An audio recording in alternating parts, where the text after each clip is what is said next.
Hello बच्चों, कैसे हैं आप? और कैसी चल रही है आपकी पढ़ाई? ये तो बहुत अच्छी बात है कि हम लोग प्रतिदिन सुबह 9 बजे से 10 बजे अपनी कॉपी और कलम के साथ मेरा दूरदर्शन मेरा विद्यालय कार्यक्रम देखने के लिए तैयार रहते हैं, जहां क्लास 6 से 8 की पढ़ाई होती है और साथ साथ कुछ अन्य रोचक जानकारियां भी हमें मिलती हैं। कार्यक्रम में बताई जा रही इम्पोर्टेंट पॉइंट्स को हम नोट भी करते हैं ताकि बाद में उनका रिवीजन कर सकें। और हाँ बच्चों, एक बात और, हम लोग जो भी चीज़ें मेरा दूरदर्शन मेरा विद्यालय कार्यक्रम में सीखते हैं उसका अध्ययन अपनी किताब में ज़रूर करें। इससे उन चैप्टर्स को हम पूरी तरह समझ पाएंगे। आज हम लोग सबसे पहले सुनेंगे चंपारण सत्याग्रह से जुड़ी बातों को। उसके बाद पढ़ाई करेंगे गणित की, जिसमें सबसे पहले क्लास 6 में पढ़ाई करेंगे दिए हुए कोण के बराबर कोण बनाना के बारे में। फिर क्लास 7 में एक सपाट पृष्ठ पर ठोसों को खींचना सीखेंगे। उसके बाद तारा के साथ रहेंगे तैयार कोरोना से बचाव के बारे में जानने के लिए। उसके बाद क्लास 8 में समझेंगे आंकड़ों का वर्गीकरण और आयत चित्र के बारे में। तो चलिए शुरू करते हैं आज की गणित की क्लास मेरा दूरदर्शन मेरा विद्यालय के साथ। चंपारण सत्याग्रह की कहानी। बिहार के चंपारण जिले में किसानों से जोर जबरदस्ती नील की खेती करवाई जाती थी। मजदूर किसान नील्हे अत्याचार से परेशान थे। वे एक मसीहा की तलाश में थे जो उन्हें शोषण जोर जबरदस्ती की पीड़ा से मुक्ति दिलाए। 9 जनवरी 1915 का दिन, गांधी जी दक्षिण अफ्रीका से भारत लौट आए। वे 1916 के लखनऊ के कांग्रेस अधिवेशन में शामिल हुए। चंपारण के किसान नेता राजकुमार शुक्ल भी अधिवेशन में आए हुए थे। वे किसी बड़े नेता को चंपारण में लाना चाहते थे और उस समय बाल गंगाधर तिलक का बड़ा नाम था। राजकुमार शुक्ल सबसे पहले तिलक के पास गए। उन्होंने तिलक से चंपारण चलने की विनती की, पर तिलक जी ने कहा, मैं अभी देश की आजादी के लिए काम कर रहा हूँ। फिर शुक्ल जी मदन मोहन मालवीय से मिले और उन्होंने कहा, हम सभी देश की आजादी के संघर्ष में लगे, इससे चंपारण की समस्या का भी हल निकलेगा। निराश होकर वो गांधी जी के पास गए। उन्होंने चंपारण की समस्या बतलानी चाहिए, परंतु उन्हें अवसर ही नहीं मिला। फिर शुक्ल जी ब्रज किशोर बाबू के साथ गांधी जी से मिले, पर गांधी जी ने कहा, बिना देखे और पूरी बात जाने मैं कुछ नहीं कर सकता। राजकुमार शुक्ल की लगातार कोशिश के बाद गांधी जी ने एक दिन चंपारण आने का वादा किया। लखनऊ अधिवेशन के बाद गांधी जी कानपुर गए। शुक्ल जी वहां भी लगे रहे। गांधी जी गणेश शंकर विद्यार्थी से मिलने कानपुर गए थे और वहां शुक्ल जी गांधी जी से मिले और उन्होंने कहा कि यहाँ से चंपारण नजदीक है, कृपया चलिए। गांधी जी ने उन्हें अपना कलकत्ता का कार्यक्रम बताया और उन्होंने कलकत्ता से सीधे चंपारण आने की बात कही। आज के लिए इतना ही। अगली बार हम जानेंगे कि जब गांधी जी बिहार पहुंचे तो उन्होंने काम किस तरीके से शुरू किया। आज हम सीखेंगे एक दिए हुए कोण के बराबर कोण बनाना।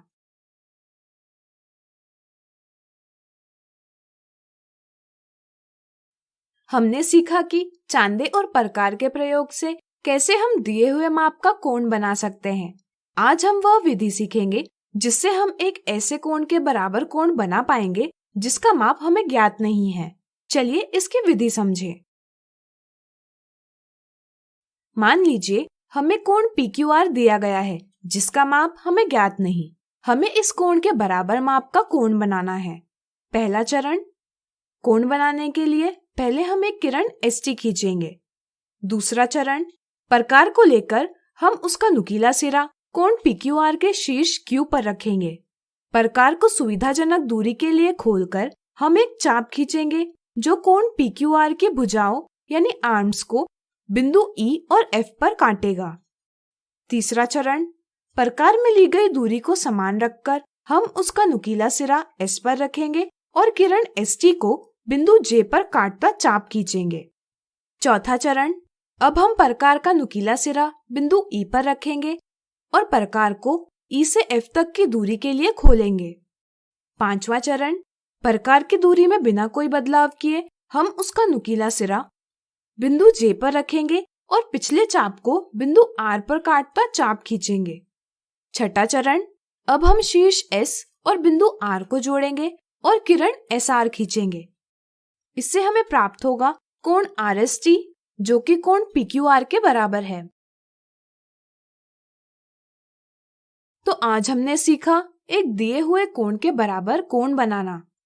अगले वीडियो में इससे जुड़े कुछ मजेदार उदाहरण देखेंगे। आज हम देखेंगे एक दिए हुए कोण के बराबर कोण बनाने से संबंधित उदाहरण।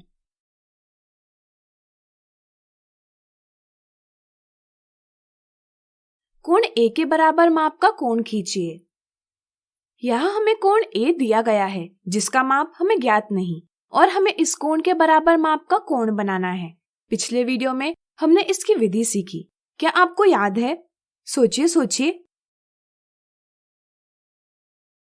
चलिए हम बताते हैं।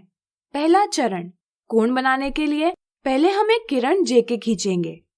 दूसरा चरण, प्रकार को लेकर हम उसका नुकीला सिरा शीर्ष यानी वर्टेक्स A पर रखेंगे। फिर हम प्रकार को सुविधाजनक दूरी के लिए खोलेंगे और कोण A की भुजाओं को बिंदु R और F पर काटता चाप खींचेंगे। तीसरा चरण, अब हम बिंदु J को शीर्ष लेकर प्रकार का नुकीला सिरा J पर रखेंगे और दूरी में बदलाव किए बिना चाप खींचेंगे जो JK को O बिंदु पर प्रतिच्छेद करेगा। चौथा चरण, अब हम प्रकार का नुकीला सिरा बिंदु R पर रखेंगे और प्रकार को R से F तक की दूरी के लिए खोलेंगे। पांचवा चरण, प्रकार की दूरी में बिना कोई बदलाव किए हम उसका नुकीला सिरा बिंदु O पर रखेंगे और पिछले चाप को बिंदु P पर काटता हुआ चाप खींचेंगे। छठा चरण, अब हम शीर्ष J को बिंदु P से जोड़ेंगे और किरण JP खींचेंगे। इससे हमें प्राप्त होगा कोण J जो कि कोण A के बराबर है। अगला उदाहरण, 110 डिग्री माप वाले कोण की रचना कीजिए। इस कोण के बराबर रूलर और प्रकार यानी कंपास की सहायता से एक कोण बनाइए। यहाँ हमें एक 110 डिग्री के माप का कोण बनाना है। यहाँ हमें कोण का माप पता है, तो क्या आप दिए हुए माप से कोण बना पाएंगे? सोचिए। बिल्कुल सही, इसे हमने पिछले एक वीडियो में पढ़ा है। चलिए इसका अवलोकन करते हुए 110 डिग्री का कोण बनाएं। पहले हम किसी भी माप की एक किरण खींचेंगे। इसे नाम दीजिए BC। यहाँ हम चांदे का प्रयोग करेंगे। अब हम चांदे को किरण BC पर इस प्रकार रखेंगे जैसे कि चांदे का केंद्र बिंदु B पर हो और शून्य किनारा किरण BC के अनुदिश हो। जैसे कि यहाँ हमें 110 डिग्री की माप करनी है, तो हम प्रारंभ करेंगे शून्य से जो बिंदु C से नजदीक है। अब हम 110 डिग्री के सम्मुख एक बिंदु अंकित करेंगे और उसे नाम देंगे A। फिर हम बिंदु A और बिंदु B को मिलाएंगे। इससे हमें 110 डिग्री माप का कोण ABC प्राप्त होगा। अब हमें रूलर और प्रकार की सहायता से कोण ABC के बराबर का कोण बनाना है। इसके लिए हम एक रेखा A खींचेंगे और उस पर बिंदु F अंकित करेंगे। अब हम प्रकार के नुकीले सिरे को बिंदु B पर रखकर एक चाप खींचेंगे जो कोण ABC की भुजाओं को बिंदु X और Y पर काटेगा। इसके बाद हम प्रकार के फैलाव में बिना कोई परिवर्तन किए इसके नुकीले सिरे को बिंदु F पर रखेंगे और एक चाप खींचेंगे जो रेखा A को बिंदु G पर काटेगा। अब हम प्रकार में XY के बराबर दूरी लेंगे। इस दूरी के साथ हम प्रकार के नुकीले सिरे को बिंदु G पर रखेंगे। एक और चाप खींचेंगे जो पिछले चाप को बिंदु E पर काटेगा। इसके बाद हम बिंदु F और E को मिलाकर FE नाम की किरण बनाएंगे। अब हमें कोण EFG प्राप्त हुआ है जिसका माप कोण ABC के बराबर है। अगर हम चांदे को कोण F पर रखेंगे तो हम देखेंगे कि कोण EFG का माप भी 110 डिग्री ही है। यह सत्यापित करता है कि बनाया हुआ कोण EFG कोण ABC के बराबर है। तो आज हमने देखे एक दिए हुए कोण के बराबर कोण बनाने से संबंधित उदाहरण। अगले वीडियो में इससे जुड़ी कुछ गलतियों को समझेंगे। आज हम देखेंगे एक दिए हुए कोण के बराबर कोण बनाने से संबंधित कुछ गलतियां।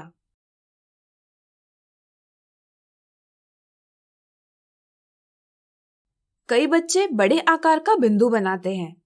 बिंदु बड़ा होने से सटीक माप लेने में कठिनाई होती है। साथ ही साथ प्रकार यानी कंपास का नुकीला सिरा सटीक स्थान पर नहीं रखा जाता। इसके परिणाम स्वरूप गलत माप का कोण बन जाता है। इसलिए बिंदु का आकार छोटा होना चाहिए। आपको याद होगा कि बिंदु एक सूक्ष्म निशान होता है जो किसी स्थान या स्थिति को दर्शाता है। हम पेंसिल से सूक्ष्म निशान तो नहीं बना सकते, लेकिन नुकीली पेंसिल का प्रयोग करके बहुत छोटा बिंदु बना सकते हैं। ध्यान रहे, जितना छोटा बिंदु उतने सटीक प्रकार का नुकीला सिरा ठीक स्थान पर रखा जा सकता है और तब कोण बनाते समय गलती होने की संभावना कम हो जाती है। इसलिए ध्यान रहे, जब भी बिंदु बनाए छोटा बनाए।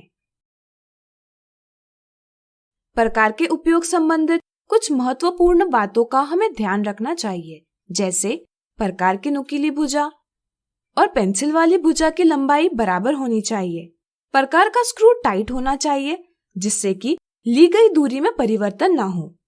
पेंसिल भी प्रकार में ठीक प्रकार से निश्चित करनी चाहिए ताकि चाप या वृत्त खींचते समय वह सरके नहीं। वृत्त खींचने के लिए प्रकार के इस भाग को एक ही हाथ के तर्जनी उंगली और अंगूठे के बीच में इस प्रकार पकड़ा जाता है। फिर कंपास धीरे धीरे घुमाते हुए वृत्त खींचा जाता है। ध्यान रहे, प्रकार निश्चित बिंदु पर सटीक होना चाहिए तथा चाप या वृत्त खींचते समय प्रकार अपने निश्चित स्थान से न सरके, इस पर विशेष ध्यान देना चाहिए। इसी के साथ चलिए जानते हैं प्रकार के फैलाव में परिवर्तन से संबंधित गलती। कई बार प्रकार का प्रयोग सावधानी से नहीं किया जाता। कुछ बच्चे प्रकार के सिरों में माप ठीक प्रकार से लेते हैं, लेकिन चाप खींचते समय बच्चे इस बात का ध्यान नहीं रखते कि अधिक दबाव के कारण प्रकार के माप में बदलाव हो सकता है। जब बच्चे प्रकार के प्रयोग से कोण बनाने का प्रयास करते हैं, तो इस गलती के कारण अक्सर उन्हें गलत माप का कोण प्राप्त होता है। पेंसिल की नोक नुकीली न होना। किसी भी कोण की रचना करने के लिए नुकीली पेंसिल का इस्तेमाल करना आवश्यक है। अगर पेंसिल नुकीली न हो, यानी कि कुंठित यानी ब्लंट हो, तो बिंदु और रेखाएं मोटी बनती है, जिसके कारण कोण गलत माप का बनने की संभावना बढ़ जाती है। साथ ही साथ ऐसी आकृति में सुथरापन नहीं मिलता। तो आज हमने देखी एक दिए हुए कोण के बराबर कोण बनाने से संबंधित कुछ गलतियां। हाथों को मलमल के स्वच्छ करेंगे साबुन और साफ जल से। याद रखेंगे सुमन के एस सीधे हाथ साबुन मल के, यू उल्टे हाथ रगड़ रगड़ के। याद रखेंगे सुमन के। एम मुट्ठी के ऊपर हाथ फिरा के, ए अंगूठे के ऊपर गोल घुमा के। याद रखेंगे सुमन के। एन नाखूनों को हथेली पे चमका के, कलाई के पास छल्ला बना के। याद रखेंगे सुमन के। स्वच्छ रखेंगे हाथ तो स्वस्थ रहेंगे आप। आज हम देखेंगे एक सपाट पृष्ठ पर ठोसों को खींचने के उदाहरण।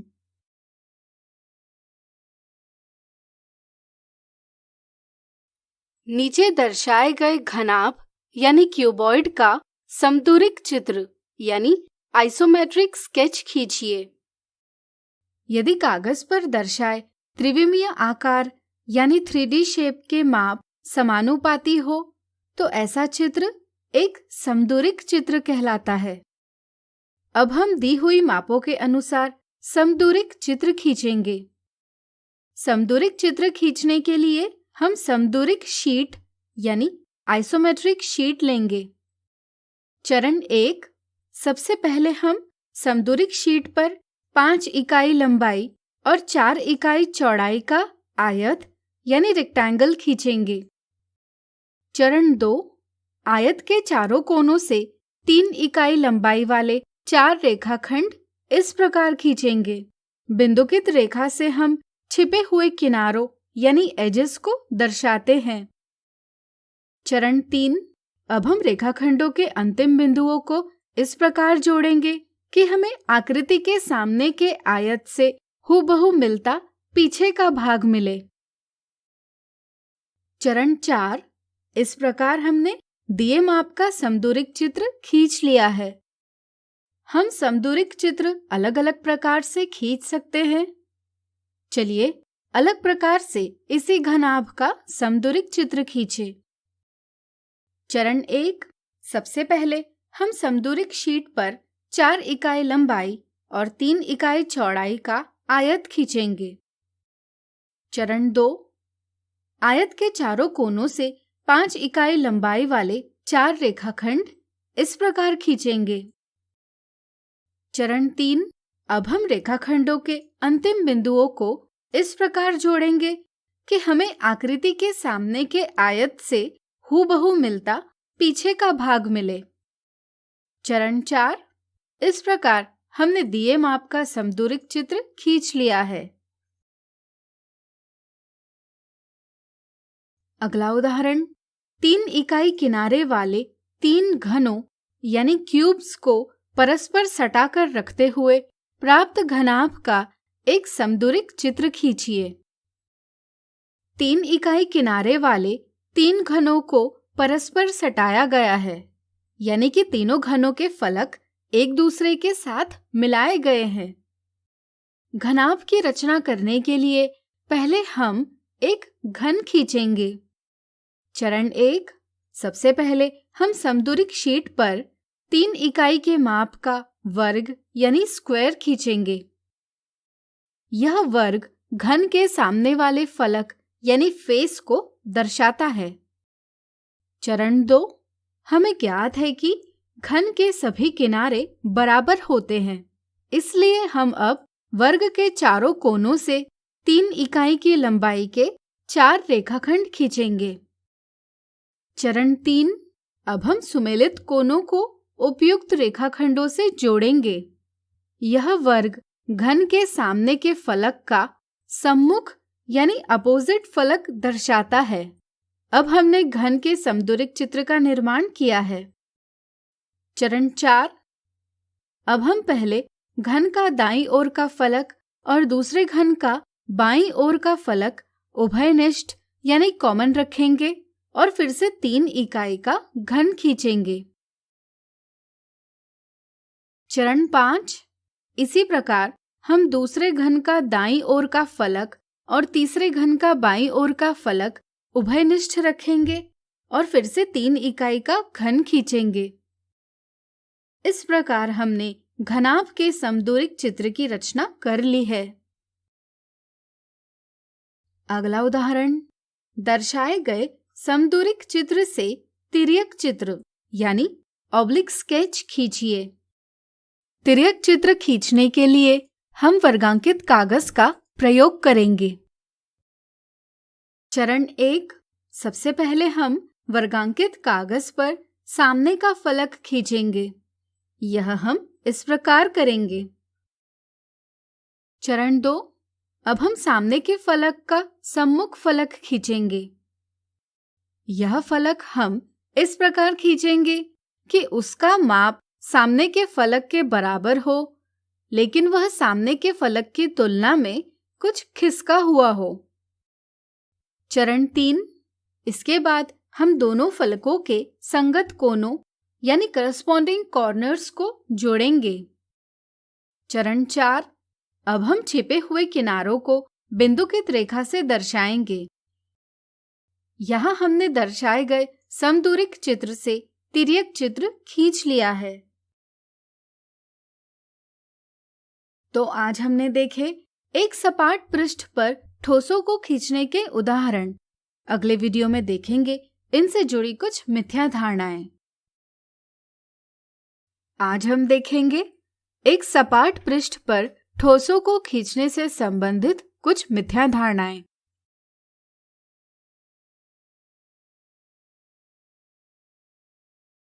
मिथ्या धारणा एक घनाभ यानी क्यूबॉइड की विमाएं यानी डायमेंशंस 6 सेंटीमीटर गुणा 5 सेंटीमीटर गुणा 3 सेंटीमीटर है। राहुल की समझ के अनुसार घनाभ की लंबाई 6 सेंटीमीटर, चौड़ाई 3 सेंटीमीटर और ऊंचाई 5 सेंटीमीटर है, परंतु राज की समझ के अनुसार घनाभ की लंबाई 6 सेंटीमीटर, चौड़ाई 5 सेंटीमीटर और ऊंचाई 3 सेंटीमीटर है। तो ज्ञात कीजिए दोनों में से किसकी समझ सही समझ है। घनाभ की विमाएं 6 सेंटीमीटर गुणा 5 सेंटीमीटर गुणा 3 सेंटीमीटर है। राहुल की तरह कुछ बच्चे विमाओं की पहचान करते समय सोचते हैं कि घनाभ की लंबाई 6 सेंटीमीटर, चौड़ाई 3 सेंटीमीटर और ऊंचाई 5 सेंटीमीटर है। उन्हें यह तो ज्ञात होता है कि पहली विमा लंबाई की है, परंतु वे चौड़ाई और ऊंचाई को पहचानने में गलती करते हैं। वे यह तय नहीं कर पाते कि दोनों विमाओं में से कौन सी विमा चौड़ाई की है और कौन सी विमा ऊंचाई की है। भ्रम के कारण बच्चे ऑप्शन 1 का चयन करते हैं, जो कि एक गलत जवाब है। ध्यान रहे, जब भी विमाएं इस रूप में दी जाती है तो पहली विमा दर्शाती है लंबाई को, दूसरी विमा दर्शाती है चौड़ाई को और तीसरी विमा दर्शाती है ऊंचाई को। यानी कि घनाभ की लंबाई 6 सेंटीमीटर, चौड़ाई 5 सेंटीमीटर और ऊंचाई 3 सेंटीमीटर है।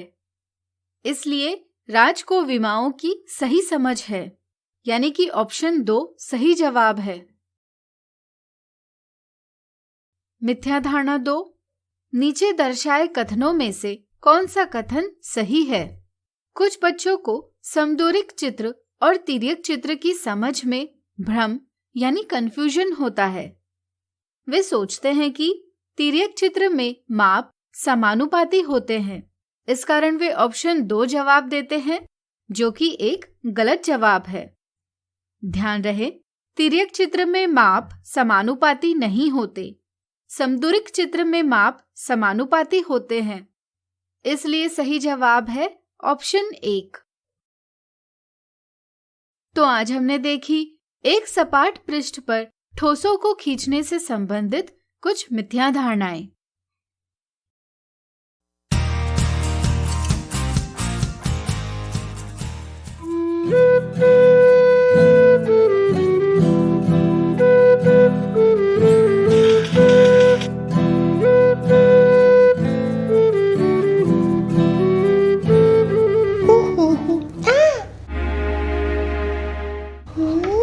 अरे तारा, तुम अपने हाथ धोए भी नहीं खा रही?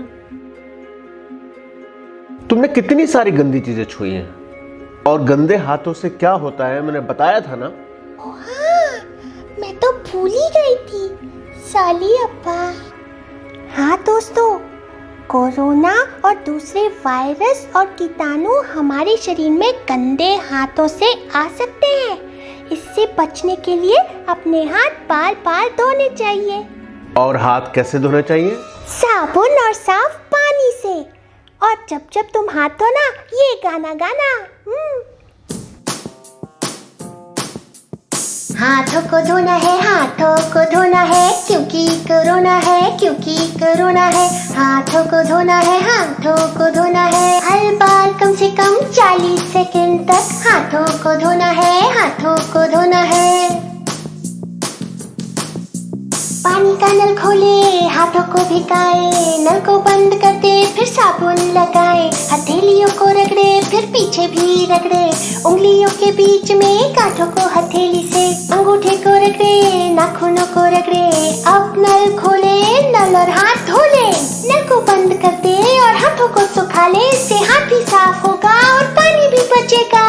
हाथों को धोना है, हाथों को धोना है, क्योंकि कोरोना है, क्योंकि कोरोना है। हाथों को धोना है, हाथों को धोना है, हाथों को धोना है, क्योंकि कोरोना को भगाना है ना?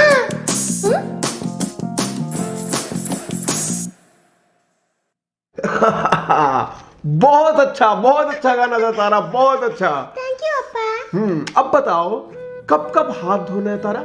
मुझे याद है अप्पा। ओके। हाथों में खांसने या छींकने के बाद, घर या बाहर की कोई गंदी चीज या सतह छूने के बाद, किसी को छूने से पहले और छूने के बाद, चेहरा, नाक, आँख छूने से पहले और बाद में, खाना खाने से पहले, टॉयलेट जाने के बाद, खेल कर आने के बाद, किसी बीमार व्यक्ति को छूने के बाद, बाहर से आने के बाद और बच्चे की पॉटी साफ करने के बाद। अरे वाह तारा, तुम्हें तो पूरा याद है। अच्छा, हाथ धोने के साथ साथ कोरोना से बचने के लिए और क्या करना है वो भी याद है ना? हाँ पा, सबसे 1 मीटर की दूरी बनाकर रखना है और घर पर ही रहना है। अब मेरे साफ खुशबूदार हाथों से आप सबको नमस्ते। नमस्ते।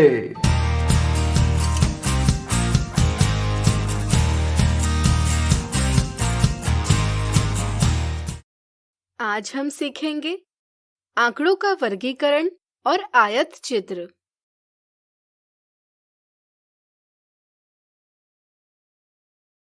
दिशा ने अपनी कॉलोनी में रहने वाले 40 व्यक्तियों की आयु ज्ञात की, जिससे उसे इस प्रकार संख्याएं प्राप्त हुई। वांछित सूचना प्राप्त करने के लिए एकत्रित किए गए संख्याओं के ऐसे संग्रह आंकड़े यानी डेटा कहलाते हैं। यहाँ प्रत्येक संख्या एक प्रेक्षण यानी ऑब्जर्वेशन है। इन आंकड़ों से सूचना जैसे कितने लोगों की आयु 25 के ऊपर है ज्ञात करना आसान नहीं होता है। इसलिए हम आंकड़ों को क्रमबद्ध रूप से संगठित यानी ऑर्गेनाइज करते हैं, जैसे मिलान चिन्हों का प्रयोग करके सारणी बनाकर। लेकिन यहाँ ऐसा करना आसान नहीं होगा, क्योंकि यहाँ प्रेक्षणों की संख्या बहुत बड़ी है और प्रत्येक प्रेक्षण को सारणी में दर्शाएंगे तो सारणी बहुत लंबी होगी। ऐसी स्थिति में हम प्रेक्षणों को विभिन्न समूहों में संगठित करते हैं। चूंकि यहाँ सबसे छोटा प्रेक्षण 5 है और सबसे बड़ा प्रेक्षण 68 है, यानी आंकड़ों का परिसर 5 से 68 तक है। इसलिए यहाँ हम प्रेक्षणों के 0 से 10, 10 से 20, 20 से 30 इत्यादि इस प्रकार समूह यानी ग्रुप बनाएंगे। प्रत्येक समूह को हम एक वर्ग अंतराल यानी क्लास इंटरवल या संक्षेप में वर्ग यानी क्लास कहते हैं। प्रत्येक वर्ग अंतराल की एक निम्न वर्ग सीमा यानी लोअर क्लास लिमिट और ऊपरी या उच्च वर्ग सीमा यानी अपर क्लास लिमिट होती है। जैसे 0 से 10 में 0 निम्न वर्ग सीमा और 10 उच्च वर्ग सीमा है। किसी वर्ग अंतराल के उच्च वर्ग सीमा से निम्न वर्ग सीमा को घटाकर हमें इन दोनों के बीच का अंतर ज्ञात होता है, जो उस वर्ग अंतराल की चौड़ाई यानी विड्थ या माप यानी साइज दर्शाता है। जैसे वर्ग अंतराल 0 से 10 की चौड़ाई या माप है 10 ऋण 0 बराबर 10। इसी तरह वर्ग अंतराल 20 से 30 की माप भी होगी 30 ऋण 20 बराबर 10। इसी तरह यहाँ सभी वर्ग अंतरालों की माप 10 है।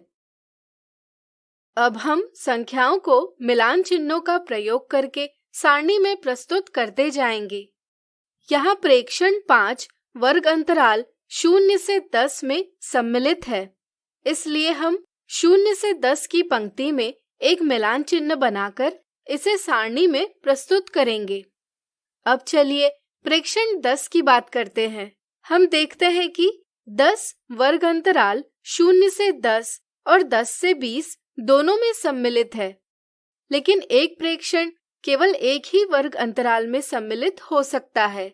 इस स्थिति से बचने के लिए हम एक नियम अपनाते हैं कि उभयनिष्ठ प्रेक्षणों को उच्चतर वर्ग अंतराल में प्रस्तुत किया जाएगा।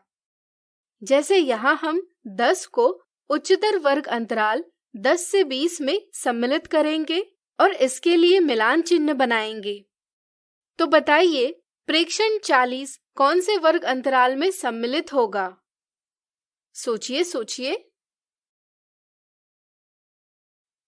बिल्कुल सही, यह वर्ग अंतराल 40 से 50 में सम्मिलित होगा, 30 से 40 में नहीं। इसलिए हम 40 को प्रस्तुत करने के लिए वर्ग अंतराल 40 से 50 में मिलान चिन्ह बनाएंगे। इसी तरह हम सभी आंकड़ों को मिलान चिन्हों के प्रयोग से सारणी में प्रस्तुत करेंगे। अब यहाँ देखिए, वर्ग अंतराल 0 से 10 के लिए 2 मिलान चिन्ह बनाए गए हैं। क्या आप बता सकते हैं कि इससे आपको क्या ज्ञात होता है? सोचिए सोचिए। चलिए हम बताते हैं। ये 2 मिलान चिन्ह प्रेक्षण 5 और प्रेक्षण 8 को दर्शाते हैं। इस तरह से यहाँ संख्या 2 वर्ग अंतराल 0 से 10 में आने वाले प्रेक्षणों की संख्या बताती है। यानी कि ऐसे 2 व्यक्ति हैं जिनकी आयु 0 और 10 के बीच है। इसे हम वर्ग अंतराल 0 से 10 की बारंबारता यानी फ्रीक्वेंसी कहते हैं। इसी तरह आप इस प्रकार से इन सभी वर्ग अंतरालों की बारंबारता लिख सकते हैं।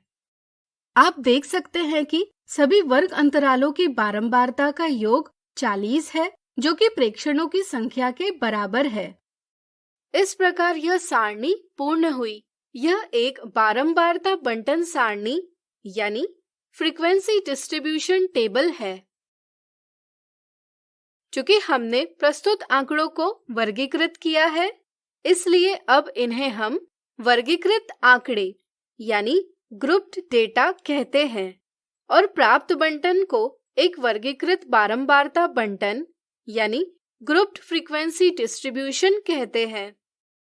इस सारणी से हम इस प्रकार आलेख खींच सकते हैं। इस आलेख में क्षैतिज अक्ष पर वर्ग अंतरालों को दर्शाया गया है, जैसे 0 से 10, 10 से 20 इत्यादि। इसी तरह ऊर्ध्वाधर अक्ष पर व्यक्तियों की संख्या दर्शाई है। इसे दर्शाने के लिए 1 इकाई बराबर 2 व्यक्ति यह पैमाना यानी स्केल लिया गया है। किसी वर्ग अंतराल पर खींचे गए आयत या दंड की लंबाई हमें बताती है कि उस वर्ग अंतराल में कितने प्रेक्षण आते हैं। किसी वर्ग अंतराल में आने वाले प्रेक्षणों की संख्या उस वर्ग अंतराल की बारंबारता कहलाती है। जैसे यहाँ वर्ग अंतराल 20 से 30 की बारंबारता 6 है। बारंबारता दर्शाने के लिए खींचे गए दंडों की चौड़ाई समान है एवं निकट के 2 दंडों में कोई भी रिक्तता या दूरी नहीं है। आंकड़ों के इस प्रकार निरूपण को एक आयत चित्र यानी हिस्टोग्राम कहा जाता है। अगले वीडियो में कुछ उदाहरणों से इसे हम और अच्छे से जानेंगे। तो आज हमने सीखा आंकड़ों का वर्गीकरण और आयत चित्र। अगले वीडियो में देखेंगे इनसे संबंधित कुछ मजेदार उदाहरण। आज हम देखेंगे आंकड़ों के वर्गीकरण और आयत चित्र से संबंधित कुछ मजेदार उदाहरण।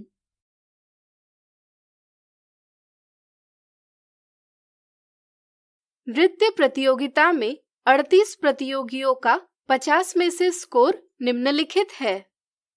इन्हें एक बारंबारता बंटन सारणी यानी फ्रीक्वेंसी डिस्ट्रीब्यूशन टेबल में प्रस्तुत कीजिए एवं वर्गीकृत आंकड़ों यानी ग्रुप्ड डेटा को आयत चित्र यानी हिस्टोग्राम द्वारा निरूपित कीजिए। बारंबारता बंटन सारणी बनाने के लिए हम 3 स्तंभ बनाएंगे। पहले स्तंभ में स्कोर के वर्ग अंतराल यानी क्लास इंटरवल दर्शाएंगे। दूसरे स्तंभ में मिलान चिन्ह यानी टेलीमार्क्स और तीसरे स्तंभ में प्रतियोगियों की संख्या दर्शाएंगे जो वर्ग अंतराल की बारंबारता यानी फ्रीक्वेंसी दर्शाएगी। अब हम वर्ग अंतराल चुनेंगे। क्या आप बता सकते हैं कि यहाँ हमें वर्ग अंतराल क्या लेना होगा? सोचिए सोचिए। चलिए हम बताते हैं। हम देखते हैं कि सबसे छोटा प्रेक्षण यानी ऑब्जर्वेशन 21 है तथा सबसे बड़ा प्रेक्षण 48 है। इसलिए हमें वर्ग अंतराल इस प्रकार बनाने होंगे कि हम इन संख्याओं को प्रस्तुत कर पाए। जैसे यहाँ हम इस प्रकार वर्ग अंतराल बनाएंगे। आप देख सकते हैं कि यहाँ वर्ग माप यानी क्लास साइज समान है। आप इस प्रकार भी वर्ग अंतराल बना सकते हैं, लेकिन पहली स्थिति से हमें अधिक स्पष्ट रूप से सूचना प्राप्त हो सकती है। फिर हम एक एक करके स्कोर देखते जाएंगे और उसे उचित वर्ग अंतराल में मिलान चिन्ह के प्रयोग से प्रस्तुत करते जाएंगे। यहाँ 25 इन दो वर्ग अंतरालों में सम्मिलित है। ध्यान रहे, उभयनिष्ठ प्रेक्षण हमेशा उच्चतर वर्ग अंतराल में सम्मिलित होगा। इसलिए 25 को हम वर्ग अंतराल 25 से 30 में निरूपित करेंगे। इस प्रकार हम सभी संख्याओं के लिए मिलान चिन्ह बना लेंगे। इसके बाद हम मिलान चिन्हों की गिनती करेंगे, जिससे हमें वर्ग अंतराल की बारंबारता ज्ञात होगी। इसे हम तीसरे स्तंभ में अंकित करेंगे। इस प्रकार हमने बारंबारता बंटन सारणी बना ली है। चलिए अब बारंबारता बंटन सारणी की सहायता से एक आयत चित्र खींचते हैं। कागज पर दो परस्पर लंब रेखाएं खींचे।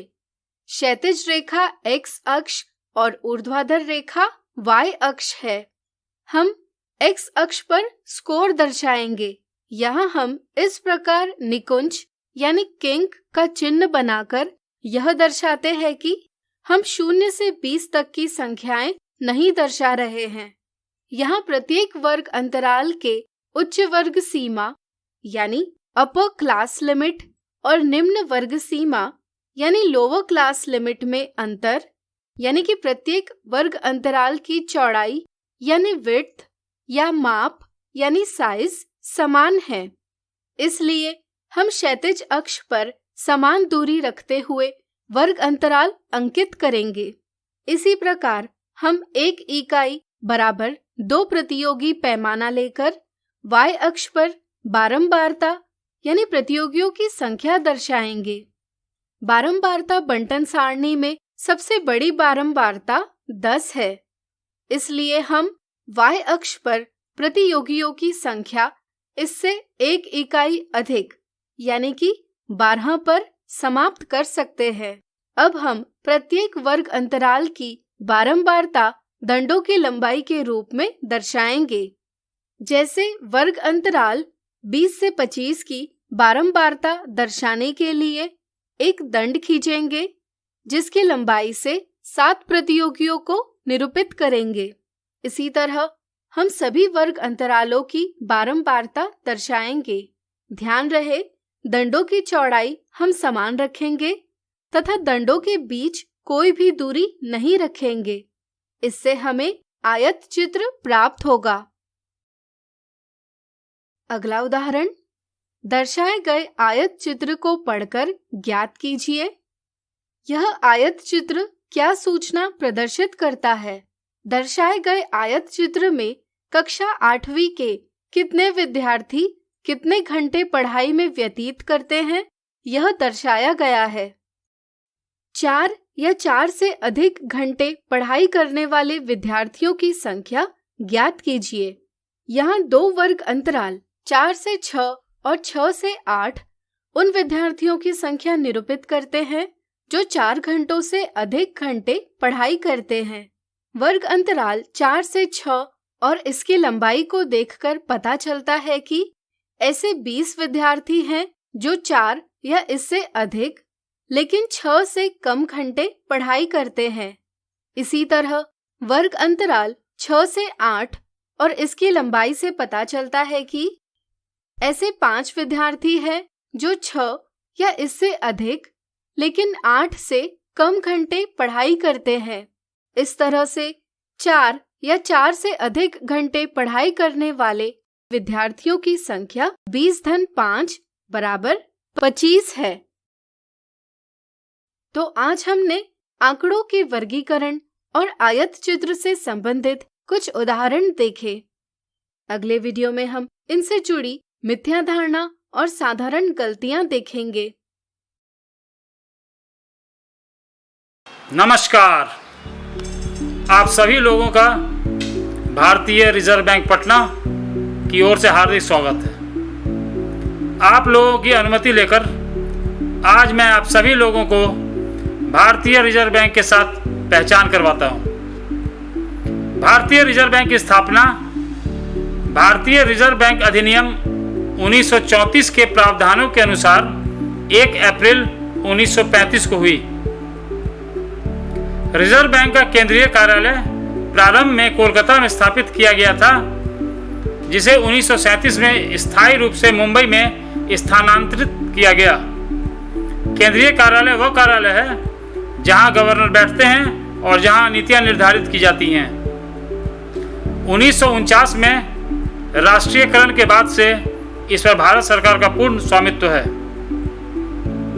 तो भारतीय अर्थव्यवस्था में भारतीय रिजर्व बैंक की भूमिका क्या है, आइए इसको जानते हैं। भारतीय रिजर्व बैंक देश के विकास को ध्यान में रखते हुए मूल्य स्थिरता बनाए रखता है। साथ ही यह बैंकिंग प्रणाली में लोगों का विश्वास बनाए रखता है तथा जमाकर्ताओं के हितों की रक्षा करते हुए आम जनता को किफ़ायती बैंकिंग सेवाएं उपलब्ध कराता है। देश की सर्वोच्च वित्तीय संस्था होते हुए यह न केवल विदेश व्यापार और भुगतान को सुविधाजनक बनाता है, बल्कि भारत में विदेशी मुद्रा बाजार का क्रमिक विकास करता है और उसे बनाए भी रखता है। मुद्रा जारीकर्ता के रूप में यह आम जनता को अच्छी गुणवत्ता वाले करेंसी नोटों और सिक्कों की पर्याप्त मात्रा उपलब्ध कराता है। भारतीय रिजर्व बैंक का पूरे भारत में 27 क्षेत्रीय कार्यालय तथा 4 उप कार्यालय हैं, जिनमें अधिकांश राज्यों की राजधानियों में स्थित हैं। आप सभी लोगों को जानकर बहुत खुशी होगी कि आपके राज्य में भारतीय रिजर्व बैंक का एक कार्यालय पटना में गांधी मैदान के पास स्थित है। वह कार्यालय उपभोक्ता संरक्षण एवं वित्तीय जागरूकता हेतु समय समय पर विभिन्न पहल का आयोजन करता है। इस पहल के एक हिस्से के रूप में हमने इस वीडियो को डिजाइन किया है ताकि आप सुरक्षित डिजिटल बैंकिंग को समझ सकें। हम आशा करते हैं कि ये वीडियो आपके लिए सूचनात्मक एवं मददगार साबित होगा। आरबीआई कहता है सुरक्षित डिजिटल लेन देन आपके घर की सुरक्षा से किया जा सकता है। मतलब सब भाई बहन कक्का काकी को बतलाना है कि अब बैंक जाए के जरूरत नहीं है, अब घर से बैठकर बैंक का काम किया जा सकता है। समझे? भारतीय रिजर्व बैंक आरबीआई कहता है सुरक्षित रहें, सुरक्षित डिजिटल लेन देन करें। इसको ऐसे समझिए आप लोग, ओटीपी जो लेन देन के समय आपके मोबाइल पर आता है उसको साझा नहीं करना है, उसको किसी को नहीं बताना है, चाहे वो घर के लोग ही क्यों ना हो। आप लोग अपने ATM card, debit card, credit card की जानकारी किसी को ना दें। अपने एटीएम कार्ड का नंबर नहीं बताना है किसी को, उसका जो पिन होता है वो भी नहीं बताना है। आपको एटीएम खुद जाना है, आपको खुद वहाँ से पैसा निकालना या जमा करना है, किसी और के भरोसे नहीं रहना है। आरबीआई कहता है अपना कार्ड सुरक्षित ढंग से इस्तेमाल करें। मतलब आपका बैंक कभी भी आपको फ़ोन करके कार्ड के बारे में नहीं पूछेगा आपसे। अगर आपको कोई फ़ोन करके डिटेल पूछता है तो समझ लीजिए वो सही आदमी नहीं है, ओकरा कुछ नहीं बताना है। ध्यान रखिएगा इस बात का। आप लोग कभी भी अपना password, pin, OTP, CVV, UPI pin इत्यादि किसी के साथ शेयर ना करें। जैसे पहले हम बताए आपको, पहले के आप स्लाइड में देखिएगा, आपको बताए थे पासवर्ड के बारे में, पिन के बारे में, OTP के बारे में। उसी तरह इसमें हम आपको बता रहे हैं CVV के बारे में। हर कार्ड के पीछे, चाहे वो डेबिट कार्ड हो चाहे वो क्रेडिट कार्ड हो, उसके पीछे एक मैग्नेटिक स्ट्राइप होता है काले रंग का। उसके ऊपर 3 अंक का एक CVV नंबर लिखा रहता है, जिसको हम लोग इंटरनेट से कोई ट्रांजैक्शन करते हैं ना, तो उससे में हम लोग यूज़ करते हैं। उसको किसी को नहीं बताना है। कोई फ़ोन करके पूछेगा उसको नहीं बताना है।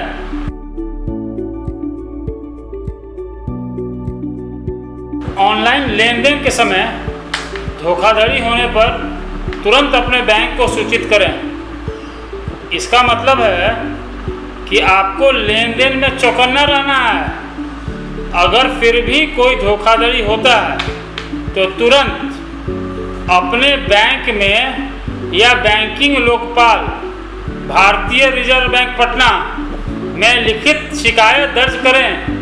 लिखित शिकायत करने पर आपकी समस्या का समाधान निश्चित होगा।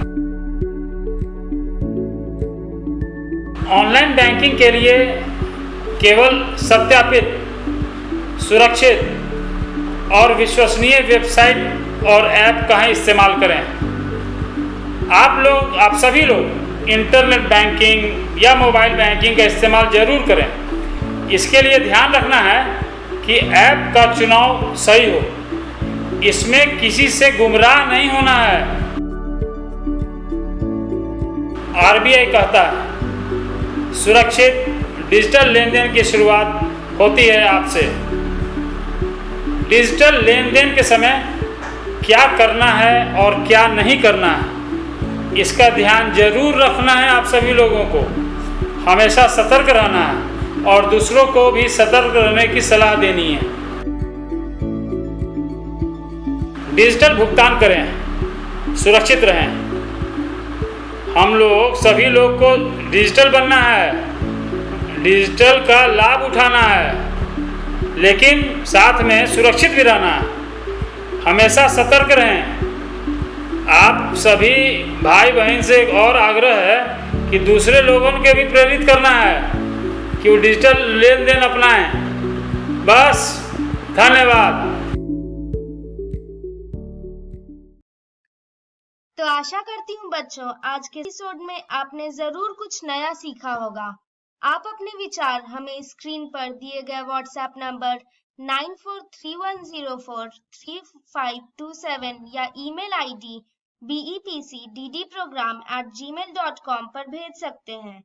और हाँ, आप मेरा दूरदर्शन मेरा विद्यालय कार्यक्रम को कभी भी बिहार शिक्षा परियोजना परिषद के YouTube चैनल पर देख सकते हैं। इसके लिए सर्च करें BEPC मेरा दूरदर्शन मेरा विद्यालय और कार्यक्रम को देखें, इम्पोर्टेंट पॉइंट्स को नोट करें और क्वेश्चंस हल करें। इसके अलावा इसके सारे एपिसोड बिहार शिक्षा परियोजना परिषद की वेबसाइट पर डिजिटल लर्निंग सेक्शन में भी उपलब्ध है। विजिट करें www.bepcssa.in। और आपको तो पता ही है कि आप खुद से लिखी कविताएं, कहानियां, पेंटिंग्स या इनके 2 से 3 मिनट के वीडियो भी हमें स्क्रीन पर दिए गए व्हाट्सएप नंबर या ईमेल आईडी पर अपना नाम, कक्षा, विद्यालय का नाम, प्रखंड और जिले के नाम के साथ भेज सकते हैं। हम चुने गए एंट्रीज को आने वाले एपिसोड में प्रसारित भी करेंगे। तो घर पर रहें, पढ़ते रहें, बढ़ते रहें। मिलते हैं अगले एपिसोड में। बाय बाय बच्चों।